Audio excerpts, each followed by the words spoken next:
Harri Juntunen Twinsparkista ja Hub Helsingistä ja tutkija Petri Kola Forum Viriumista ja Aallosta. Mikä on datakansalainen?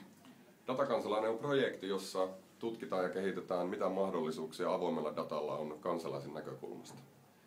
Perustuu vapaaehtoisuuteen, jossa ihmiset luovuttavat omaa henkilökohtaista dataansa käyttöön ja sillä perusteella voidaan tehdä prototyyppejä, erilaisia kokeiluja uusille palveluille ja tutkia niitä mahdollisuuksia, mitä kaikkea avoimella datalla voi tehdä, minkälaisia mahdollisuuksia se antaa.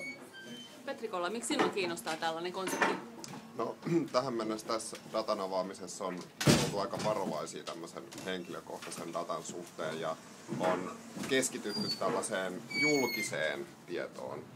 Ja ihan selkeästi on aika aloittaa nyt pikkuhiljaa keskustelu siitä, mitä voitaisiin saada aikaiseksi, kun yhdistetään yksityistä dataa ja julkista. Leevi Kokko, Ylen asiakkuuspäällikkö, sä seuraat EU-päätöksentekoa web-analytiikan näkökulmasta. Mitäs sieltä kuuluu?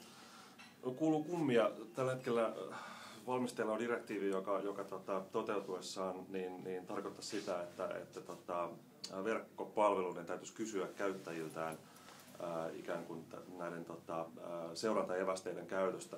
Evästeiden käyttöhän tänä päivänä on arkipäivää ja jokainen käynti jokaisella sivustolla tuottaa useita keksejä käyttäjän koneelle ja tämä tulisi siis käytännössä niin kuin luvanvaraiseksi ja kysyttäväksi asiaksi jatkossa ja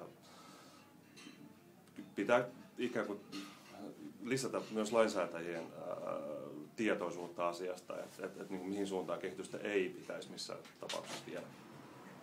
Arttu Silvasta, kehitystuottaja Yle.fiistä. Sinä kun kuulit konseptista dataluovuttajat, ilmoittauduit heti ensimmäiseksi. Joo, ehdottomasti. Mä oon tosi kiinnostunut siitä, että minkälaista dataa mä annan itsestäni joka päivä ihan päivittäisessä elämässä ja mitä mä voisin ehkä hyödyntää sitä.